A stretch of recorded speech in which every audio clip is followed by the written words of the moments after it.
Hi friends, welcome to my YouTube channel. ಇವತ್ತು ಈಸಿಯಾಗಿ ಹೇಗೆ ವಾಂಗಿಬಾತ್ ಮಾಡ್ಬೋದು ಅಂತ ತೋರಿಸ್ಕೊಡ್ತೀನಿ.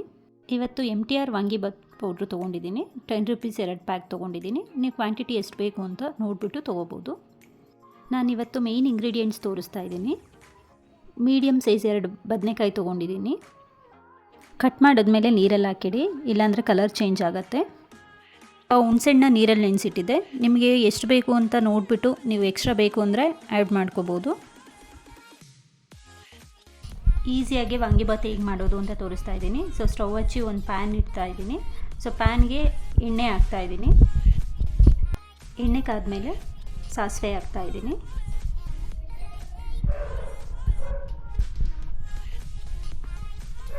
ಆಮೇಲೆ ಕಡಲೆ ಬೀಜ ಸೇರಿಸ್ತಾ ಇದ್ದೀನಿ.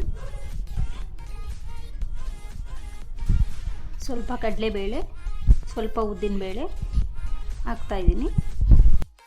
ಗೋಲ್ಡನ್ ಕಲರ್ ಆಗೋವರೆಗೂ ಫ್ರೈ ಮಾಡಬೇಕು. ಫ್ರೈ ಆದಮೇಲೆ ಹಸಿ ಕರಿಬೇವು ಸೇರಿಸ್ತಾ ಇದ್ದೀನಿ. ಹಸಿ ಕರಿಬೇವು ಹಾಕೋದ್ರಿಂದ ಫ್ಲೇವರ್ ಚೆನ್ನಾಗಿ ಅನಿಸುತ್ತೆ.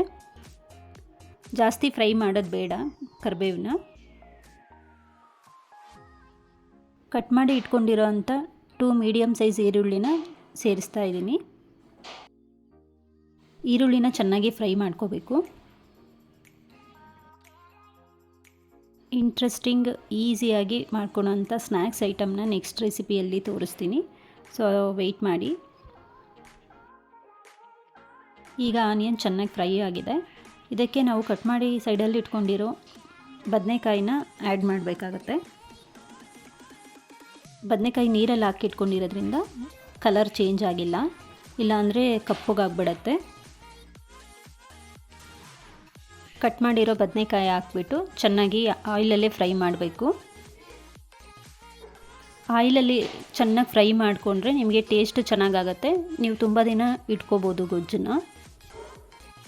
ಕೆಲವರು ನೀರು ಮಿಕ್ಸ್ ಮಾಡಿ ಬೇಯಿಸ್ಕೋತಾರೆ. ಆ ಥರ ಮಾಡಿದ್ರೆ ನಿಮಗೆ ಔಟ್ಸೈಡಲ್ಲಿ ಜಾಸ್ತಿ ದಿನ ಇಟ್ಕೊಳ್ಲಿಕ್ಕಾಗಲ್ಲ, ಬೇಗ ಹಾಳಾಗ್ಬಿಡುತ್ತೆ. ಈ ಮೆಥಡಲ್ಲಿ ನೀವೇನಾದರೂ ಮಾಡಿದ್ರೆ ಫ್ರಿಜ್ಜಿಲ್ಲ ಅಂತಂದ್ರೂ 1 ವಾರ ಆಚೆ ಇಟ್ಟರೂ ಹಾಳಾಗಲ್ಲ. ಈಗ ಮೀಡಿಯಮ್ ಸೈಜ್ ಒಂದು ಟೊಮೊಟೊ ಸೇರಿಸ್ತಾ ಇದ್ದೀನಿ. ಟೊಮೊಟೊ ಬದನೆಕಾಯಿ ಚೆನ್ನಾಗಿ ಫ್ರೈ ಆಗಬೇಕು. ಹಾಗೆ ಸ್ವಲ್ಪ ಹೊತ್ತು ಬಿಡಬೇಕು.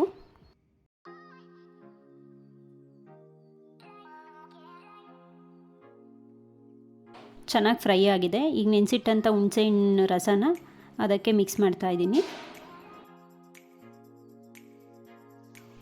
ಹುಣಸೆಹಣ್ಣು ಹಾಕಿ ಮಿಕ್ಸ್ ಮಾಡಿಬಿಟ್ಟು 1 ನಿಮಿಷದವರೆಗೂ ಕುದಿಯೋಕ್ಕೆ ಹಾಗೆ ಬಿಡಬೇಕು.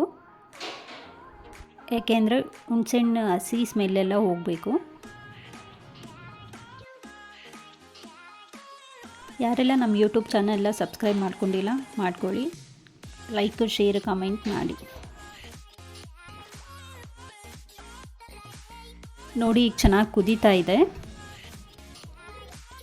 ಈಗ ಹುಳಿಗೆ ಬೇಕಾದಷ್ಟು ಸ್ವಲ್ಪ ಉಪ್ಪನ್ನ ಸೇರಿಸ್ತಾ ಇದ್ದೀನಿ. ಹುಳಿಗೆ ಎಷ್ಟು ಬೇಕೋ ಅಷ್ಟು ಮಾತ್ರ ಉಪ್ಪು ಸೇರಿಸ್ಕೊಳ್ಳಿ. ಯಾಕೆ ಅಂತಂದರೆ ಪೌಡರಲ್ಲಿ ಆಲ್ರೆಡಿ ಸಾಲ್ಟ್ ಕಂಟೆಂಟ್ ಇರುತ್ತೆ.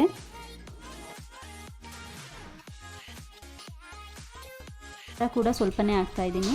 ಏಕೆ ಅಂತಂದರೆ ಪೌಡರಲ್ಲಿ ಆಲ್ರೆಡಿ ಖಾರ ಇರುತ್ತೆ. ಚಿಲ್ಲಿ ಪೌಡರ್ ಹಾಕಿದ್ಮೇಲೆ ಸ್ವಲ್ಪ ಫ್ರೈ ಮಾಡ್ಕೋತಾ ಇದ್ದೀನಿ.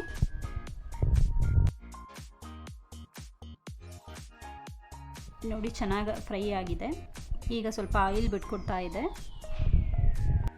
MTR ಪೌಡರ್ ಮಿಕ್ಸ್ ಮಾಡ್ಕೋತಾ ಇದ್ದೀನಿ. 2 ಪ್ಯಾಕೆಟ್ನೂ ಹಾಕ್ತಾ ಇದ್ದೀನಿ. ಪೌಡರ್ ಹಾಕಬೇಕಾದ್ರೆ ಸ್ಲೋ ಫ್ಲೇಮಲ್ಲಿ ಇಟ್ಕೊಳ್ಳಿ, ಇಲ್ಲ ಅಂತಂದರೆ ನಿಮಗೆ ತಳ ಹಿಡಿಯುತ್ತೆ. ಪೌಡರ್ ಹಾಕಿದ್ಮೇಲೆ ಚೆನ್ನಾಗಿ ಫ್ರೈ ಮಾಡ್ಕೊಳ್ಳಿ. ಪೌಡರ್ ಹಾಕಿದ್ಮೇಲೆ 1 ನಿಮಿಷ ಕುದಿಸ್ಕೊಂಡ್ರೆ ಸಾಕು. ಜಾಸ್ತಿ ಬಿಟ್ಟರೆ ಪೌಡರಲ್ಲಿರೋ ಫ್ಲೇವರ್ಸ್ ಚೇಂಜ್ ಆಗುತ್ತೆ. ನೋಡಿ, ಚೆನ್ನಾಗಿ ಫ್ರೈ ಆಗಿದೆ. ಆಯಿಲ್ ಕೂಡ ಬಿಟ್ಕೊಂಡಿದೆ. ಸ್ವಲ್ಪ ಕೊತ್ತಂಬರಿ ಸೊಪ್ಪನ್ನ ಆ್ಯಡ್ ಮಾಡ್ತಾ ಇದ್ದೀನಿ.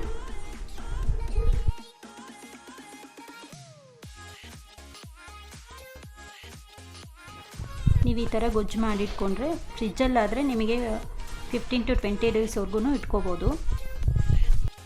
ಫ್ರಿಜ್ ಇಲ್ಲದೆ ಇರೋರು ಔಟ್ಸೈಡು 1 ವೀಕ್ವರೆಗೂ ಇಟ್ಕೋಬೋದು.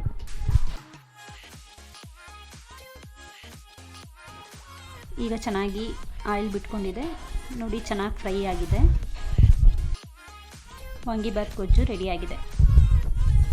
ಈಗ ಗೊಜ್ಜನ್ನ ಸಪ್ರೇಟ್ ನಾನು ಒಂದು ಬೌಲಿಗೆ ಎತ್ತಿಡ್ತಾ ಇದ್ದೀನಿ. ನನ್ನ ಮಗನಿಗೆ ತುಂಬ ಇಷ್ಟ, ಸೊ ಗೊಜ್ಜು ಮಾಡಿದ ತಕ್ಷಣ ಈಗಲೇ ಕಲಿಸ್ಕೊಡು ಅಂದ. ಅವನಿಗೆ ಮಾತ್ರ ಸ್ವಲ್ಪ ಮಿಕ್ಸ್ ಮಾಡಿ ಕಲಿಸ್ಕೊಡ್ತಾ ಇದ್ದೀನಿ.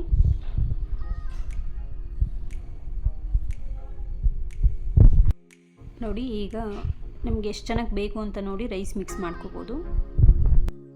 ಈ ಥರ ಗೊಜ್ಜು ರೆಡಿ ಮಾಡಿಕೊಂಡ್ರೆ ನಿಮಗೆ ಮಾರ್ನಿಂಗ್ ಟೆನ್ಷನ್ ಇರಲ್ಲ. ಆಫೀಸ್ಗೆ ಹೋಗೋರಿಗೆ, ಮಕ್ಳಿಗೆ ಲಂಚ್ ಬಾಕ್ಸ್ಗೆ ಈಸಿಯಾಗಿ ಕಲಿಸ್ಕೊಡ್ಬೋದು.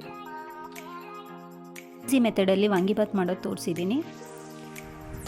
ವಾಂಗಿಬಾತ್ ರೆಸಿಪಿ ಇಷ್ಟ ಆಗಿದ್ದರೆ ಲೈಕ್ ಮಾಡಿ, ಕಮೆಂಟ್ ಮಾಡಿ, ಸಬ್ಸ್ಕ್ರೈಬ್ ಮಾಡಿ. Thank you so much.